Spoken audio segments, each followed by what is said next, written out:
The day starts peacefully.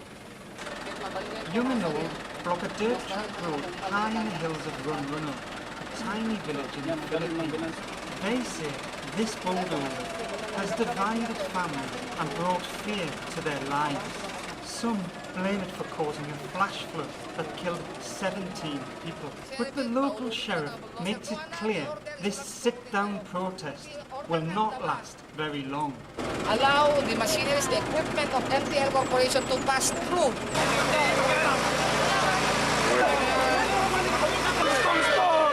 A minor skirmish in a battle worth £1 billion being fought thousands of miles away by a British company. Many of these men are not public officials, but the company's employees.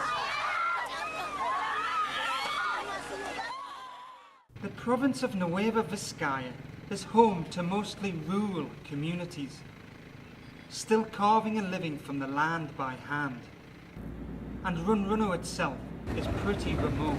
On the road, sign after sign states President Arroyo's support for the influx of foreign mining firms in the Philippines. They get tax incentives, and red tape has been cut to allow them to get digging quickly. Even God, according to this sign, is on Gloria's side. But not everybody's so keen. This is Mayang Tindan. She's 75, yet it took 2 men to move her off the road. She ended up down a ditch. Mayang and her daughter Teresa are worried because the family home sits at the bottom of a hill, right under where that bulldozer was headed. And their rice paddy has been barren since the flash flood hit.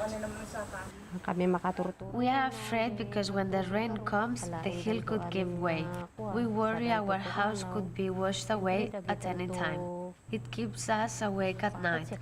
Families are fighting each other because of the mining company.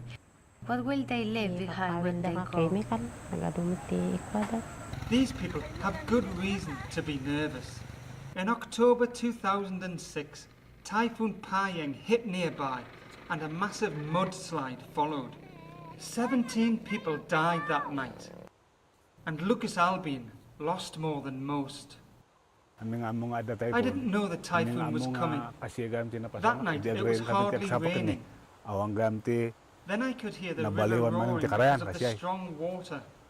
When I woke in the morning, the direction of the river had changed. My son's house was totally destroyed.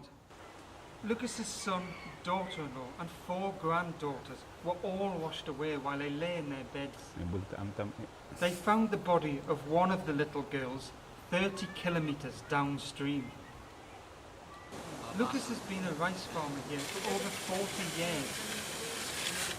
He believes that since the mining company arrived, the flood risk has increased. So, what's attracting the foreign companies? Well, there's gold in these hills. Lots of gold, an estimated £2 billion worth. Locals like these have been mining it for decades, but these small-scale miners are illegal.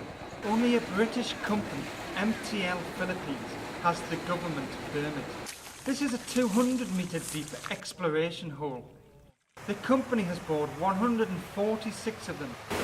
These people live close to nature. They always have. And they say this river is much more full than it ever was before the bulldozers came to town. The provincial governor was so concerned that MTL's work may have played a part in the flash flood that she wrote a letter to the government asking for the company's permit to be suspended. Why there was that flash flood when in the previous there were no flash floods in that particular area? Maybe because of this exploration activity contributed. The exploration activity is ongoing even at this time. The company, however, insists that they are in no way to blame for the flash flood. A geohazard study was conducted by the regulatory body that regulates mining activity in the Philippines, and their findings is very simple. It is the fact that heavy rains, which lasted for so many days, and also because of the condition of the soil, which is already saturated, that contributed to the flash flood.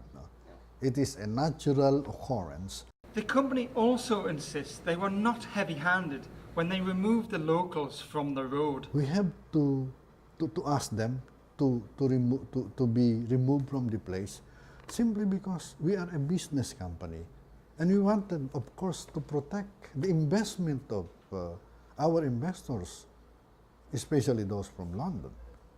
Concerned villagers often seek out protest leader Josie Gillow for advice.